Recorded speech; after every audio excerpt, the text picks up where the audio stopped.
യേശുവിനെ സ്വീകരിക്കുന്നവൻ ആരാണ്?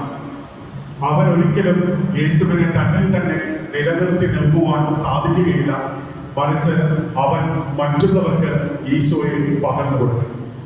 ഒരു മെഴുകുതിരി എങ്ങനെ പ്രകാശം പകരുന്നുവോ അതുപോലെ ഓരോരുത്തരും താൻ സ്വീകരിച്ച ക്രിസ്തുവിനെ മറ്റുള്ളവർക്ക് പകർന്നു കൊടുക്കാൻ വിളിക്കപ്പെട്ടിരിക്കുന്നു.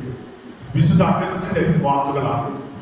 ഈ വാക്കുകൾ ഏറെ അന്യോന്യമായി കാണുന്ന ഒരു വിശുദ്ധനാണ് വിശുദ്ധ ഫ്രാൻസിസ് സേവ്യർ എന്നത്.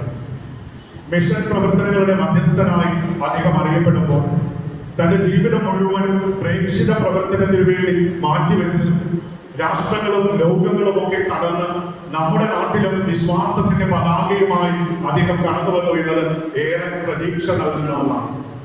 അദ്ദേഹത്തിന്റെ ജീവിതം പ്രേക്ഷിത പ്രവർത്തനത്തിന്റെ ഏറ്റവും ഉദാത്തമായ ഭാവമാണ് നമുക്ക് കാണിച്ചു തരുന്നത്. ആ പ്രേക്ഷിത വഴി നമ്മെ പഠിപ്പിക്കുന്നത് നീ സ്വീകരിച്ച ക്രിസ്തുവിനെ നിനക്ക് മറ്റുള്ളവർക്ക് കൊടുക്കുവാൻ കഴിയുമ്പോഴാണ് നീ യഥാർത്ഥ ക്രിസ്തു ശിഷ്യനായി മാറുക എന്നാണ് അദ്ദേഹം തന്റെ ജീവിതത്തിലൂടെ നമ്മെ പഠിപ്പിക്കുക. പ്രിയ സഹോദരങ്ങളെ, നമ്മൾ നമ്മുടെ വിശ്വാസ ജീവിത യാത്രയിലാണ്. ആ വിശ്വാസ ജീവിത യാത്രയിൽ നമ്മുടെ ജീവിതത്തെ ഒന്ന് വിശകലനം ചെയ്യേണ്ട, ധ്യാനപൂർവം നമ്മുടെ ജീവിതത്തെ കുറിച്ച് വിലയിരുത്തൽ നടത്തേണ്ട സമയമാണ് ഓരോ തിരുനാളും. അപ്പൊ ഈ തിരുനാളിൽ നമ്മൾ ഇന്ന് ഈ അത്താഴത്തിന് മുന്നിലായിരിക്കുമ്പോൾ എത്രമാത്രം തീഷ്ണതയോടെ ഞാൻ സ്വീകരിച്ച ഈശോയെ മറ്റുള്ളവർക്ക് കൊടുക്കുവാൻ എനിക്ക് സാധിച്ചു എന്നതിനെ കുറിച്ച് നമ്മൾ ഓരോരുത്തരും ചിന്തിക്കും.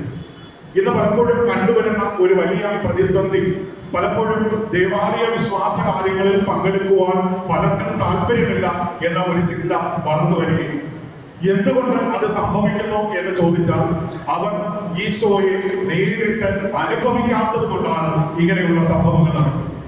എപ്പോഴാണ് ഒരുവൻ ക്രിസ്തുവിനെ നേരിട്ട് തന്റെ ജീവിതത്തിൽ അനുഭവിക്കുന്നത്, അവന് മറ്റുള്ളവരുടെ മുമ്പിൽ ഈശോയെ കൊടുക്കാതിരിക്കാൻ കഴിയില്ല എന്നത്. അതാണ് ഫ്രാൻസിസ് സേവ്യറുടെ ജീവിതം. ആ ജീവിതം കൊണ്ട് തന്നെ ഇഗ്നേഷ്യസ് ലയോളയ്ക്ക് ഒരു പുതിയ വഴി നൽകുവാൻ, ഒരു പുതിയ ലോക ക്രമം പരിചയപ്പെടുത്തുവാൻ അദ്ദേഹത്തിന് സാധിച്ചു എന്നതാണ്. പ്രിയ സഹോദരങ്ങളെ, നമ്മൾ ഈ തിരുനാൾ ആഘോഷിക്കുന്നു. നമ്മുടെ ഓരോ ദിവസത്തെ ചിന്തയിലും നമ്മൾ മനസ്സിൽ ആലോചിച്ച് മനനം ചെയ്ത് ചോദിക്കേണ്ടത്, ഞാൻ മറ്റുള്ളവർക്ക് ഈശോയെ കൊടുക്കുന്നു.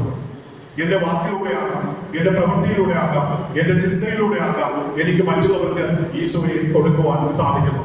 രണ്ടാമത് നമ്മൾ ഓരോരുത്തരും ചിന്തിക്കേണ്ടത്, നമ്മുടെ കുടുംബങ്ങൾക്കുള്ളിൽ എന്നാണോ വിശ്വാസത്തിന്റെ പ്രാർത്ഥനകൾ നഷ്ടമായത് അന്നു മുതലാണ് നമ്മുടെ തലമുറകളുടെ വിശ്വാസം നഷ്ടപ്പെട്ടു പോയത്.